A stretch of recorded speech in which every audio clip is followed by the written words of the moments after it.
nombre es Oscar Arocha, soy cibaeño. Nací en Santiago hace 77 años, aunque parezco de 30, pero en realidad tengo 77.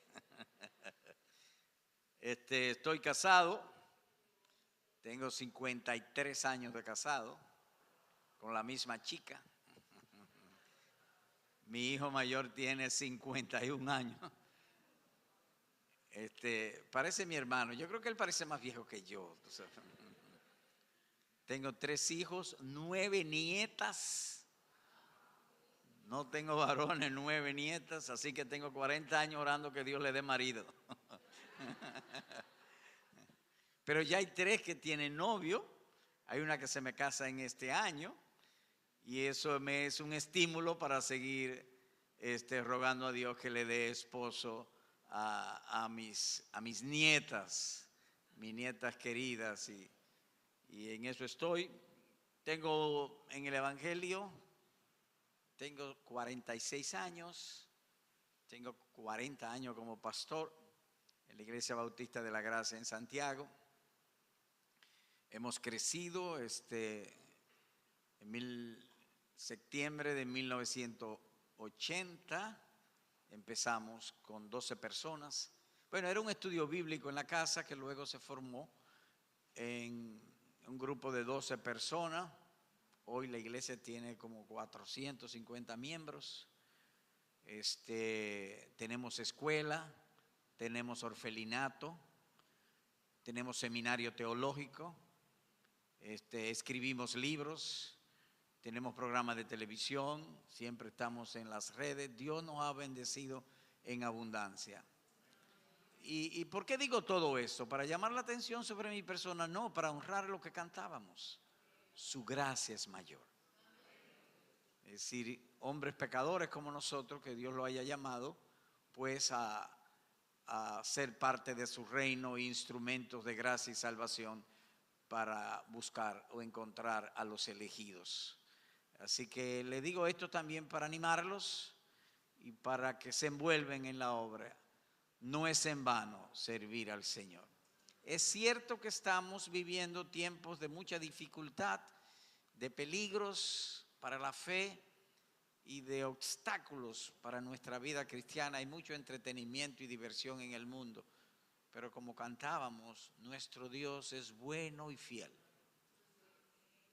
Es decir, su gracia, repito, es mayor. Así que traigo un saludo afectuoso de nuestra iglesia. Siempre están en mis oraciones personalmente. Conozco a Luis y a Otto de hace muchos años y nos une el amor de Cristo.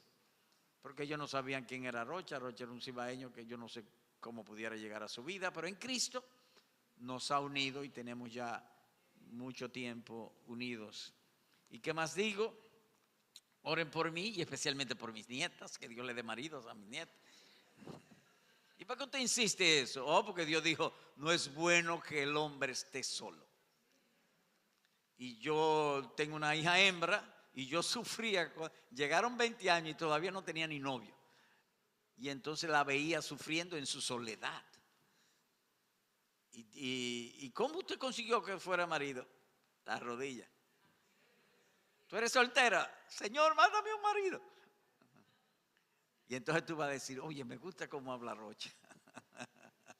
Me dice cómo solucionar mi soledad.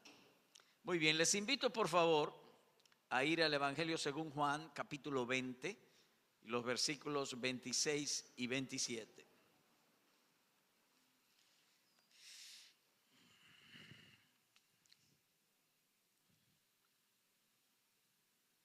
Juan 20, versículos 26 y 27.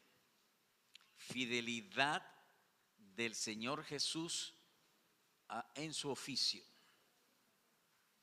Fidelidad del Señor Jesús en su oficio.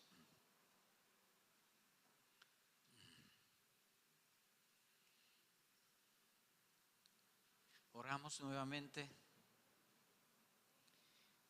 Buen Señor Dios y Padre nuestro, en el principio tú fundaste la tierra y los cielos son obra de tus manos. todos ellos perecerán, y como una vestidura serán mudados, pero tus años no acabarán. Desde el siglo y hasta el siglo tú eres Dios. Y todos juntos ahora unimos nuestros corazones y elevamos a ti acciones de gracias, porque nos escogiste en amor en Cristo desde antes de la fundación del mundo. He aquí, todos los que están presentes han venido a buscarte a ti. Concédeme pues ser un instrumento para llenar el propósito con que han venido a buscarte, edificar su fe, glorificar tu nombre, y algunos te necesitan. Rogamos pues que tú bendigas la palabra, que tú unges al predicador, que le dé a hablar con sencillez, con claridad y sobre todo con el poder de tu Santo Espíritu. Que sus pecados, sus maldades, sus debilidades no sean un obstáculo para que tú derrames tu gracia y misericordia en esta mañana. Porque aquí te lo pedimos en el nombre de nuestro Señor y Salvador Jesucristo. Amén. Así que leo Evangelio según Juan, capítulo 20, versículos 26 y 27. 8 días después, sus discípulos estaban otra vez dentro y Tomás con ellos. Y estando las puertas cerradas, Jesús vino y se puso en medio de ellos y dijo: paz a vosotros. Luego dijo a Tomás: acerca aquí tu dedo y mira mis manos, extiende aquí tu mano y métela en mi costado, y no seas incrédulo, sino creyente. Cuando empezamos a leer, llamo vuestra atención que dice 8 días después. Una de las cualidades que debemos tener a ir a las Escrituras es hacerle preguntas, porque ella responde. Así que dice 8 días después. ¿Después de qué? ¿Después de qué? Es decir, nótense que estamos estudiando las Escrituras y ahí mismo le estoy haciendo una pregunta. Correcto. 8 días después de la resurrección, el versículo 1 de este capítulo dice: y el primer día de la semana, María Magdalena fue temprana al sepulcro, donde todavía estaba oscuro, y vio que la piedra había sido quitada del sepulcro. 8 días después es como si el domingo pasado fue la resurrección. Y ahora está relatando o narrando 8 días después de la resurrección. 8 días después, sus discípulos estaban otra vez. Dicho de otro modo, que en la circunstancia de hace 8 días, ahora se repite. 8 días después estaban otra vez dentro. Y llama la atención sobre una persona: y Tomás con ellos. ¿Y quién era Tomás? Tomás no creía en la resurrección. Y destaca aquí: y Tomás con ellos. Y estando las puertas cerradas, como la otra vez, Jesús vino. Es decir, que pasó a través de las paredes. ¿A qué? Andaba detrás de Tomás. ¿Y para qué? Tomás había negado la resurrección. Y él vino a salvarlo, a rescatarlo de su error. Ahora, ¿qué nos enseña esto? Toda vez que un verdadero creyente caiga en error y que los hombres no puedan rescatarlo, Jesús va a venir a rescatarlo. Una semana ha pasado y las mujeres, sus compañeros, los apóstoles, le decían: Jesús resucitó. No, yo no creo en eso. Hasta que yo no le meta la mano aquí y aquí, a mí no me hablen de eso. Es decir, que los hermanos tuvieron 8 días después y no pudieron rescatarlos. Entonces Jesús dijo: ahora es mi turno. Ese es nuestro Salvador. Si tú eres un verdadero creyente, no hay cosa que pueda hacerte perder. Porque Cristo te rescatará. ¿Ven ustedes? Y el pasaje es bien claro en ese sentido. Así que hay ocasiones en que el creyente cae en errores tales que sus hermanos no pueden rescatarlos. Y Jesús los rescata. Le contaba a los hermanos de una hermana de nuestra iglesia cuando empezamos la congregación, una hermana fiel servidora, un hermano de la iglesia se enamora de ella, se casaron, un bonito matrimonio, creo que tuvieron 2 o 3 hijos. Después ella se fue para el mundo y abandonó el marido, los hijos y todo el mundo. Y tiempo después, hace como 3 semanas, me escribió: Pastor Arocha, vine a quedarme. ¿Quién la trajo? Cristo. Ella hizo y deshizo como hizo Tomás, pero Jesús dijo un día: basta ya, ven. Y la trajo. Y está feliz como recién convertida. El mismo caso que vemos aquí. ¿Y por qué? Porque nuestro Dios es fiel. ¿Qué hombre de vosotros que tiene 99 ovejas y una se extravía o se pierde? Yo iré a buscarla. Y Él la busca y la trae. Ahora notamos también el cuidado. Nótese como el escritor divino pone. Voy a leer otra vez. 8 días después, sus discípulos estaban otra vez dentro y Tomás con ellos, y estando las puertas cerradas, Jesús vino y se puso en medio de ellos. La misma circunstancia, las mismas personas, la misma ocasión, para rescatarlo y que sus compañeros vean que Jesús vino a rescatarlo y que no fue por él mismo, para que ellos lo recibieran con cariño y amor como si fuera el primer día. En las mismas circunstancias. Ahora, ¿qué significa eso? El cuidado amoroso, tierno y cariñoso de nuestro hermoso Señor y Salvador Jesucristo. Es a eso que se llama amor. Jesús vino y se puso en medio de ellos y dijo: paz a vosotros. Nótense, voy a recalcar.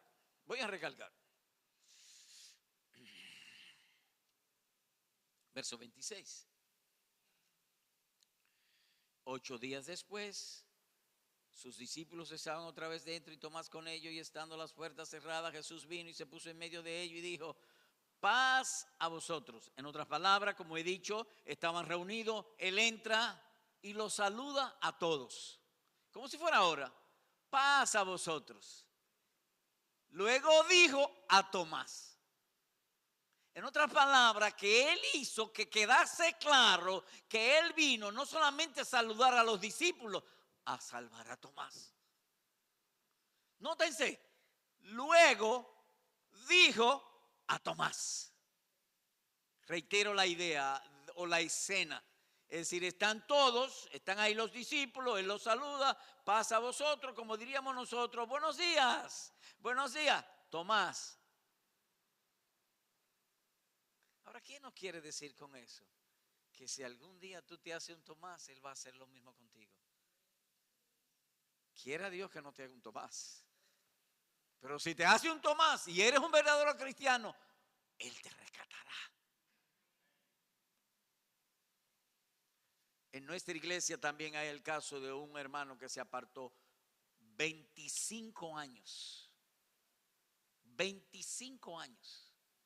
Y entonces un día, él conoció a alguien, entró a una casa y entonces comenzaron a hablar del evangelio. ¿Y ustedes son evangélicos? Sí, miembros de nuestra iglesia, sí. Y entonces comenzó a relatar su historia, que se había convertido, que por años fue fiel y que se había apartado. Y ahora no falta un culto. ¿Quién lo trajo? Cristo lo trajo. Ahora, ¿qué significa todo eso? Que nuestro Señor se deleita en salvar. Como Él le dijo a los discípulos en Juan 4: mi comida es hacer la voluntad del Padre. Amado y entrañable hermano, nunca dudes del amor de Dios. Siempre sus puertas están abiertas para ti. No importa el tamaño del pecado que tú hagas, porque el pecado de Tomás fue el mayor de todos los pecados.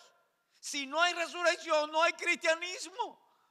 Si no hay resurrección, no hay perdón de nuestros pecados. Es el mayor de todos los pecados y Jesús fue y lo trajo. Paz a vosotros. Luego dijo a Tomás, ¿qué más enseña esto?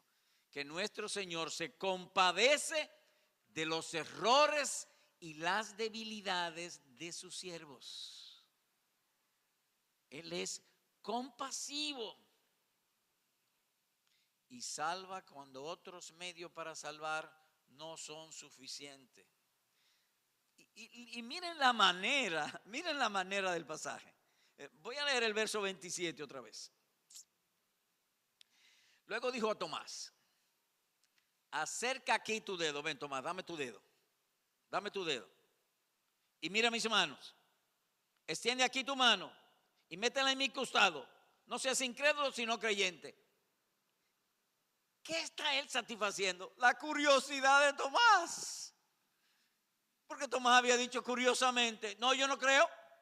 Hasta que yo no vea la mano con el hoyo ahí, o yo le meta la mano en el costado, porque yo vi en la cruz, así que no me hablen a mí de resurrección.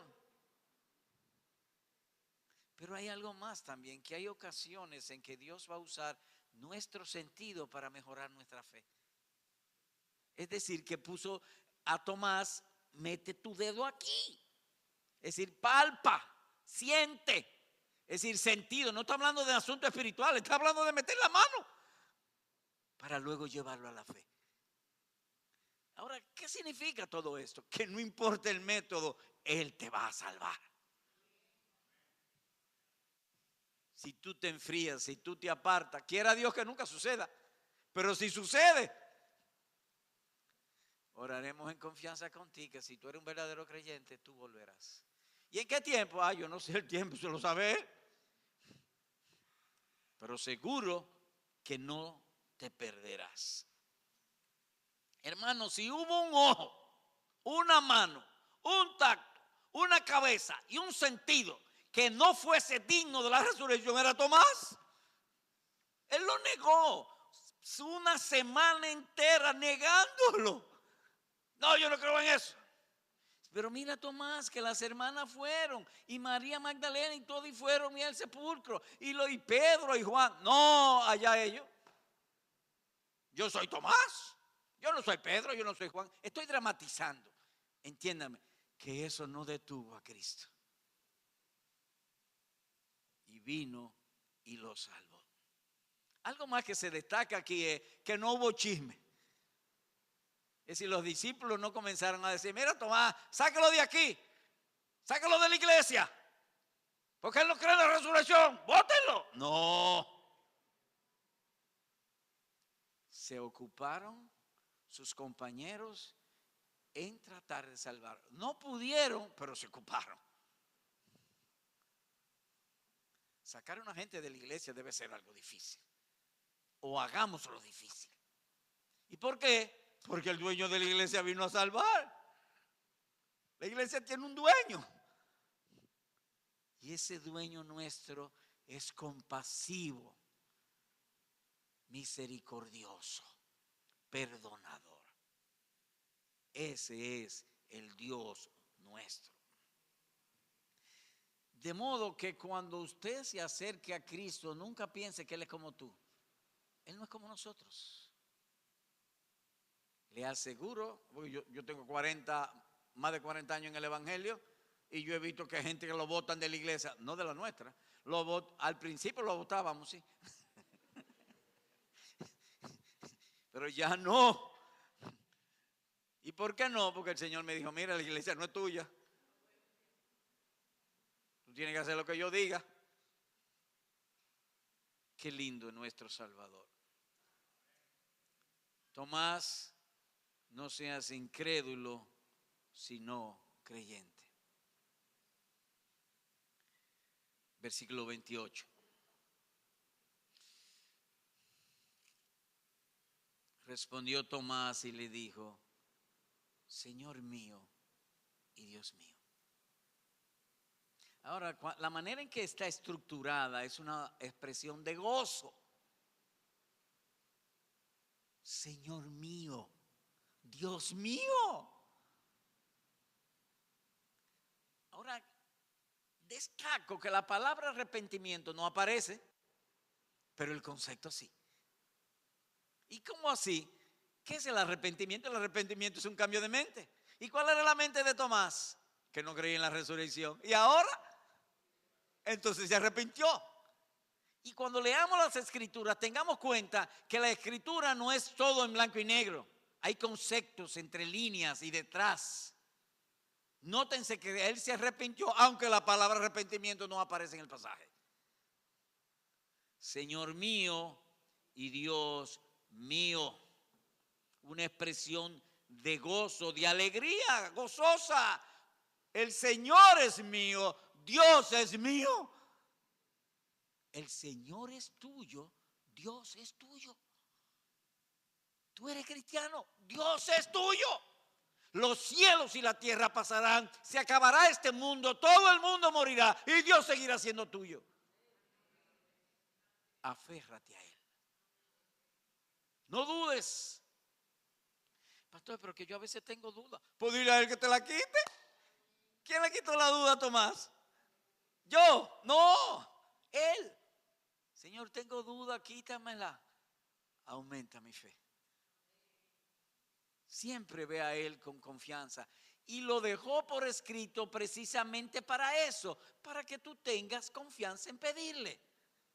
¿Y por qué? Porque Él se goza en salvar. Él no se goza en que alguien vaya al infierno. No, no, no. Él se goza en que vaya al paraíso.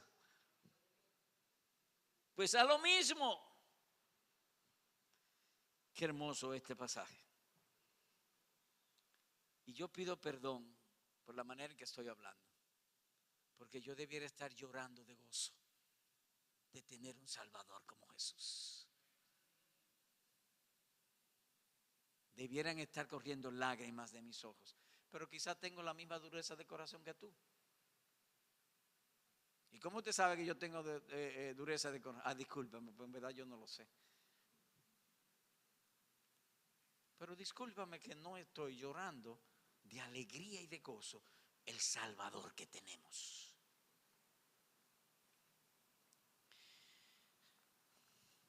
Leo el verso 28 y 29. Respondió Tomás y le dijo: Señor mío y Dios mío. Jesús le dijo: porque me has visto, has creído. Dichosos los que no vieron y sin embargo creyeron. Esta palabra dichoso es lo que nosotros usamos feliz. Feliz, bienaventurado. Los que no vieron y sin embargo creyeron. ¿Ese es tu mandamiento? No. ¿Es un testimonio? No. ¿Y qué es eso? Una proposición. ¿Y qué es una proposición? Jesús está proponiendo algo. Es como si yo vendiera, qué sé yo, enciclopedias. Y tú con la puerta de tu casa, tú abres y te propongo que compres una enciclopedia. Pues aquí hay una proposición. ¿Y qué está proponiendo el Señor? Dichosos los que no vieron y sin embargo creyeron. En otras palabras, que recibirán mayor beneficio y bendición quienes están en Cristo y creen su palabra sin la ayuda de criaturas o de cosas creadas. Sin ayuda de criaturas y cosas creadas. Hay ocasiones, hermanos, en que nosotros estamos pidiendo a Dios algo. Pasa un día, pasa dos, pasan meses, pasan años y siempre pidiendo lo mismo. Ahora, ¿por qué Dios permite eso? Dios lo permite para que mi corazón se concentre solamente en Él, sin las criaturas. y yo pueda amarle con todo el corazón. Porque el creyente hay ocasiones que ama a Dios con todo el corazón. Hay veces que nosotros clamamos, pedimos a Dios con todas las fuerzas. Las criaturas y todas las cosas creadas como si no existieran, solamente Dios y yo. Dichosos los que no vieron y creyeron. ¿Y cuáles serían esas ventajas? Que dependeríamos solamente del poder de Cristo. Solamente el poder de Cristo. Digo esto: Dios es espíritu, es decir, es invisible. Y mientras menos tú necesites de las cosas creadas para confiar en Él, mayor es la espiritualidad de la persona. Repito, Dios es espíritu, Él es invisible. Mientras tú menos necesites de las cosas creadas o de las cosas que se pueden tocar o palpar para creer en Él, tendrás más espiritualidad. Por eso nosotros decimos que el Papa es un demonio con ropa. ¿Cómo que usted está? ¿Qué es lo que usted está diciendo? Lo que tú oíste. ¿Y por qué usted dice eso? Porque esa gente viven dependiendo de criaturas y de figuras. Eso no es espiritualidad. Dios es espíritu. Pero usted no debió haber dicho eso. Allá tú si te molesta, pero yo lo voy a seguir diciendo. Pero no estoy faltando a la verdad. No estoy faltando a la verdad. Dichoso cuando una persona puede creer solamente a la palabra. Voy a tratar de dar una ilustración. Conocí un hombre, cuando lo conocí él debiera tener como 70 años, hace muchos años. Y pasó algo cuando él estaba niño que marcó su vida para siempre. Su mamá hacía dulce de batata con coco. Y entonces a su papá le encantaban los dulces de batata con coco.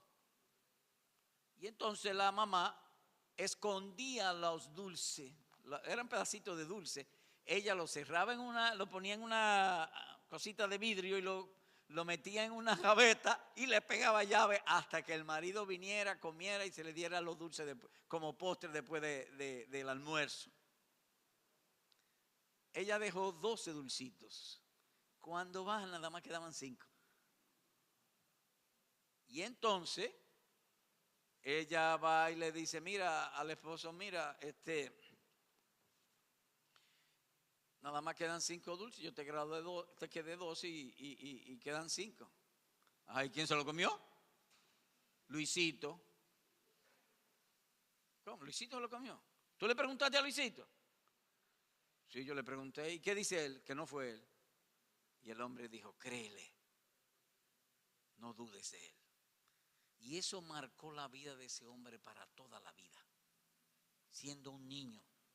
Y él me decía, teniendo ya 70 y pico de años, es como si papá me lo dijera ayer. La confianza que tuvo papá en mí. La confianza es algo muy valioso. Mientras más tú creas en Cristo, solamente por su palabra, como ese hizo papá con los dulces. Ajá, ¿qué dijo Luisito? Que no fue él. Pues créele. Créele al Señor Jesucristo, aunque todas las cosas te parezcan opuestas.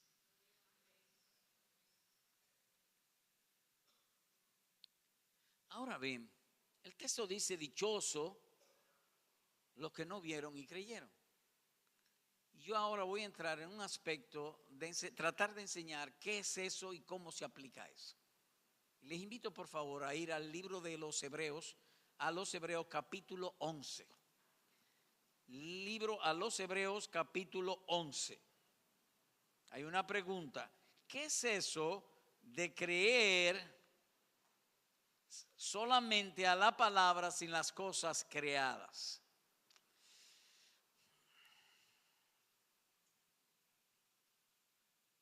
Hebreos capítulo 11. Voy a leer el versículo 1 y luego el versículo 17. Ahora bien, la fe es la certeza de lo que se espera, la convicción de lo que no se ve. Es decir, la fe tiene dos componentes. tengo confianza o veo lo que estoy esperando sin verlo. Y la convicción de lo que no se ve. Voy a leer otra vez. La fe es la certeza de lo que se espera. Nosotros todos los que estamos aquí, cristianos que tenemos fe, tenemos la certeza de que Jesús un día volverá. Quizás un día tú estás saliendo al malecón y ahí aparece el Señor Jesús. Tenemos la certeza de que un día Él volverá. Lunes, martes, miércoles, yo no sé, pero volverá. Eso es fe. Y es la convicción de lo que no se ve. Y voy a dar una ilustración. Hace como 100 años hubo un científico muy famoso en Europa llamado Albert Einstein. Albert Einstein fue el primero que dijo que la luz, hasta esa fecha se decía que la luz es una línea recta perfecta. Y él descubrió que no, que la luz con la distancia se curva. Es decir, los rayos del sol, cuando vienen aquí, ellos no vienen rectos, ellos vienen curvados. Cuando Einstein dijo eso, la sociedad científica no le creía y se burlaban de él. Y salían fotos de con una linterna, un policía siguiendo a un ladrón, y entonces el ladrón dobló por la esquina y la luz doblaba detrás del ladrón, como una burla. Entonces en 1920 se hizo un experimento y se descubrió, se confirmó que ciertamente la luz se curva. En otras palabras, que no se creyó hasta que se hizo la prueba. La fe divina, Dios te hace creer aunque tú no veas. Es la convicción de lo que no se ve. Es la demostración de lo que no se ve. ¿Tú has visto alguna vez al Señor Jesús? No. ¿Y tú crees que Él era un muerto o un vivo? ¿Vivo? ¿Y quién te dio esa convicción? Porque tú nunca lo has visto, nadie te lo ha demostrado. Cuando tú oíste por primera vez el Evangelio, tú te entregaste a Él. Eso es fe. La convicción de lo que no se ve. Dios me hace creer sin demostración. Sin demostrármelo. Tomás fue al revés y Jesús trae una proposición. Dichosos los que no ven y creen. Ahora, ¿cómo cultivo eso? Sería la pregunta. Porque mire lo que usted está diciendo, a mí me encanta. Qué bonito lo que usted está diciendo. ¿Cómo cultivo eso como cristiano? Hebreos capítulo 11, versículo 17 al 19. Leo. Por la fe Abraham, cuando fue probado, ofreció a Isaac, y el que había recibido las promesas ofrecía a su único hijo. Fue a él a quien le dijo: en Isaac te será llamada descendencia. Él consideró que Dios era poderoso para levantar aún de entre los muertos, de donde también en sentido figurado lo volvió a recibir. Hay una palabra ahí que llama nuestra atención: consideró. Y yo te pregunto, cuando tú estás considerando algo, ¿es el pie derecho, la mano derecha o la mano izquierda? Cuando tú estás considerando algo, ¿dónde se desarrolla todo? En la mente. Bueno, ¿quién fue que respondió? Tiene 100. Abraham consideró que Dios es poderoso para levantar aún dentro de los muertos, donde también en sentido figurado lo volvió a recibir. Me explico. Dios le pide a Abraham que sacrifique a Isaac, que se lo mate, que le pase el cuchillo por aquí, que se derrame de sangre, se bote la sangre y que se muera. Abraham coge el cuchillo y lo levantó, y en su corazón él consideró y también lo mató. El ángel tuvo que agarrarle la mano, pero en su mente ya él lo había matado, porque él levantó el cuchillo y le agarran la mano, es decir, que venía el cuchillo para abajo. Ahora, ¿qué pasó allí? Ahora luego él dice, consideró. Ven acá. Yo, un hombre viejo, muerto ya, entiéndase, muerto. Sara estéril, ya no le da la menstruación, no puede concebir. y Él me dio un hijo. Entonces si Él me manda a matarlo, pues lo mato porque Él lo va a resucitar. Todo fue en su mente. A eso es que se llama considerar. La vida del creyente es una vida de consideración. Constantemente estamos considerando. Les voy a dar un ejemplo. ¿Quién les habla? Yo hice profesión de fe el 18 de julio de 1980. Y cada vez que me tenía dudas de mi salvación, recuerdo una vez, en una oportunidad, estaba en mi casa, estaba leyendo la Biblia, me dio duda de si salvación, me encerré en el baño y volví y me convertí, por si me faltaba algo. 4 veces me convertí, por mi ignorancia. Pero un día, dije, ven acá, si Dios dice que yo voy para el infierno, ¿alguien puede evitarlo? No. Y si Dios dice que tú eres salvo, ¿alguien puede impedirlo? No. Nunca más me volví a convertir. En otras palabras, consideré que cuando Dios hace algo no tiene reversa. Entonces mi alma descansó en Él. A eso se llama considerar. Y yo creo que el creyente a menudo hace eso. Es decir, que está en ciertos trances y él considera. La vida del creyente tiene que ver mucho con una obra de consideración en la mente. Y eso es lo que Jesús dice aquí. Dichosos los que no vieron y creyeron. Otro caso, Hebreos capítulo 11, versículo número 11. Leo. También por la fe Sara misma recibió fuerza para concebir aún pasada ya la edad propicia, pues consideró fiel al que lo había prometido. ¿Qué dice aquí? Consideró. Sara consideró. En otras palabras, que ella dijo, bueno, pero el Dios nuestro es Dios todopoderoso, Él hace lo que Él quiere, Él creó los cielos y la tierra. Y Él le prometió a mi marido que iba a tener un hijo y que a mí yo iba a salir preñada. Y vuelvo a leer el texto con eso en mente.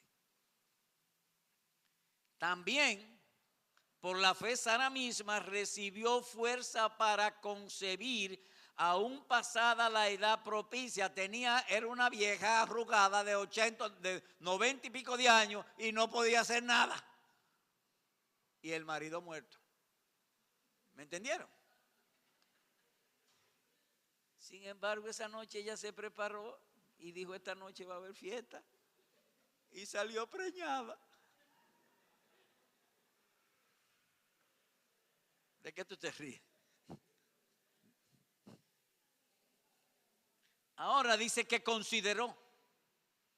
En estos dos pasajes hay una enseñanza. El poder de Dios viene a nosotros mediante un canal llamado fe. Si tú enciendes tu televisor y pones el canal 9, ¿qué sale? Colorvisión. Y Colorvisión, que sale el 9. No es el 9, es el Colorvisión. Es decir, el 9 es el Colorvisión. El canal para recibir el poder de Dios se llama fe. Y la fe no se desarrolla sin una obra de consideración. Que los pensamientos de prejuicio, de maldad, de obstáculo, de debilidad y de incredulidad, uno los mata y se lanza a confiar en Dios. ¿Y cuando uno confía en Dios? Cuando es algo que yo quiero, que está fuera de mi alcance y de mi poder. Es decir, el salir preñada, Sara estaba fuera de su alcance y también estaba fuera de su poder.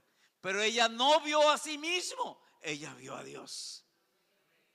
Por eso dice el Señor, dichosos los que no vieron y creyeron. He hablado mucho hoy.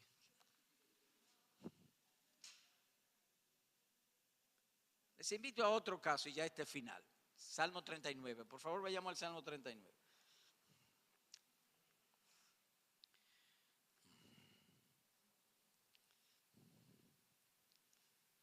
Voy a leer los versículos 1 al 3 y luego el versículo 9. Antes de seguir voy a hacer una pregunta. ¿Me han entendido lo que yo dije? ¿Está claro? ¿Puedo seguir? Para adelante. Leo. Versículo 1, Salmo 39. Yo dije, es decir, que él está hablando consigo mismo. Noten, él está hablando consigo mismo. ¿Qué tú dijiste? Guardaré mis caminos para no pecar con mi lengua. En otras palabras, él se vio a sí mismo y tomó una decisión en sí mismo. Guardaré mi boca como con mordaza, le pondré un candado a mi boca, mientras el impío esté en mi presencia. Enmudecí y callé, guardé silencio aún cerca de lo bueno y se agravó mi dolor. Óyeme, ahora sí se complicó esto. Estoy en un problema y entonces ahora quiero agradar a Dios y mi problema se agranda. Al final el verso 2 dice, enmudecí, callé, guardé silencio aún cerca de lo bueno y se agravó mi dolor. Verso 3, ardía mi corazón dentro de mí mientras meditaba, se encendió el fuego, entonces dije con mi lengua. En otras palabras, que él tenía un gran problema y trató de resolverlo en sus propias fuerzas y se complicó el asunto.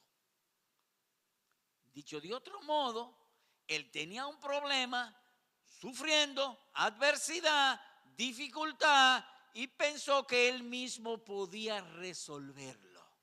Y le salió al revés. Dice él, se agravó mi problema, aumentó mi problema. Versículo 9. Mudo he quedado, no abro la boca. Oh, ahora él está quieto. ¿Y por qué está quieto? Porque hay paz. ¿Por qué? Y él mismo responde, David, ¿por qué tú estás tranquilo y quieto? Oiga la respuesta. Porque tú eres el que ha obrado. Vio a Dios. Mientras él estaba en sí mismo, su problema se aumentaba. Cuando vio a Dios, entonces se aquietó. Lo mismo que pasó con Abraham y lo mismo que pasó con Sara. Y es por eso que nuestro Salvador dice, dichoso el creyente, será más feliz, más dichoso, vivirá más en paz, será espiritualmente más beneficiado, que confía sin ver, solamente confía en la palabra. Al final de todo esto, hay en nosotros una sola petición. Señor, perdona mi incredulidad, aumenta mi fe. Recuerde, amado hermano, no dependa tanto de las cosas fuera de ti. Ve a Dios. Como dice el libro a los Hebreos, puestos los ojos en Jesús. Y para concluir, quisiera un par de aplicaciones. Procura, amado hermano, buscar un avance, un progreso de tu fe. Pensando más. Pero pensando más, no tanto en los problemas, en Dios y su deleite en salvar. ¿Ha sido claro para ti cómo Jesús se deleita en rescatar y salvar al que ha caído? Nunca permitas que el pecado te aparte de Jesús. No, si tú pecas, vuelve a Él. Nunca diga como Pedro. ¿Y qué pasó con Pedro? Que pasaron la noche entera tratando de pescar y no pescaron. Y Jesús le dice, echa tu red de allí. Y se rompía las redes de tantos peces. Y Pedro, cuando vio eso, le dijo, apártate de mí que soy pecador. Fue un error de Pedro, al contrario, él debiera estar más cerca de Cristo, no apartarse.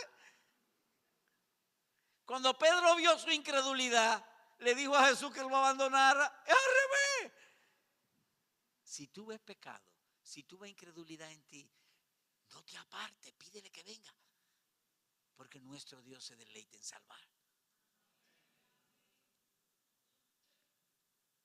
Pero hay algo más aquí, con esto finalizo. Finalizo con dos cosas, pero esta es una. Amado y entrañable hermano, la vida cristiana sobre todo es cultivar el perdón. Reitero, cultivar el perdón. ¿Tiene tu resentimiento contra alguien? ¿A las esposas aquí tiene tu resentimiento contra tu marido? ¿Al esposo tiene tu resentimiento con tu marido que a veces cuando ella habla te molesta algo? ¿O al revés? Cuando el marido dice algo ella se molesta. Ah, sí, sí, así mismo. Cultive el perdón.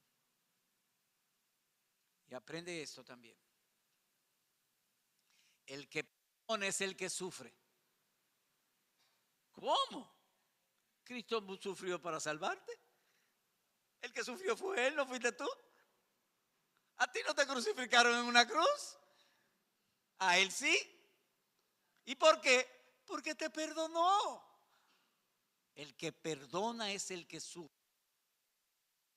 Son los que sufren. Mira, te invito por favor, vayamos a Juan capítulo 14. Juan capítulo 14. Porque quiero persuadirte de cultivar un espíritu perdonador y no resentido.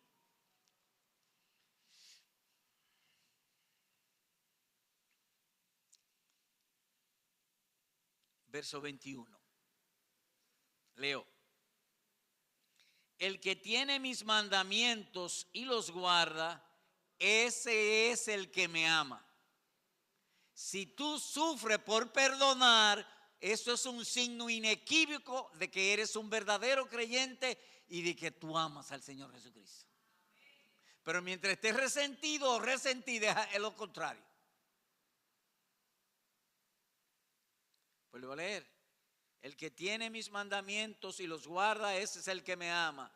Y el que me ama será amado por mi Padre, y yo lo amaré y me manifestaré a Él. Cristo promete que si tú sufres por perdonar, Él vendrá a ti y te hará saber: estoy aquí contigo. Dice Él lo ha prometido. Y los cielos y la tierra pasarán y nunca su palabra. Así que una de las esencias del verdadero creyente es saber perdonar y identificarse en sufrir con Cristo, que Él sufrió para perdonarme a mí, de modo que si yo sufro para perdonar a otro, lo estoy amando. Y finalmente, si tú estás aquí y no eres cristiano todavía, hoy es el momento. Ahí en tu asiento. El Dios nuestro es un Dios perdonador. Yo te ruego, te suplico, ahí en tu asiento: Señor, perdóname, límpiame, hazme nacer de nuevo, hazme un verdadero creyente. Y quiera Dios bendecir su palabra en medio nuestro, y todos nosotros decimos a una voz: amén.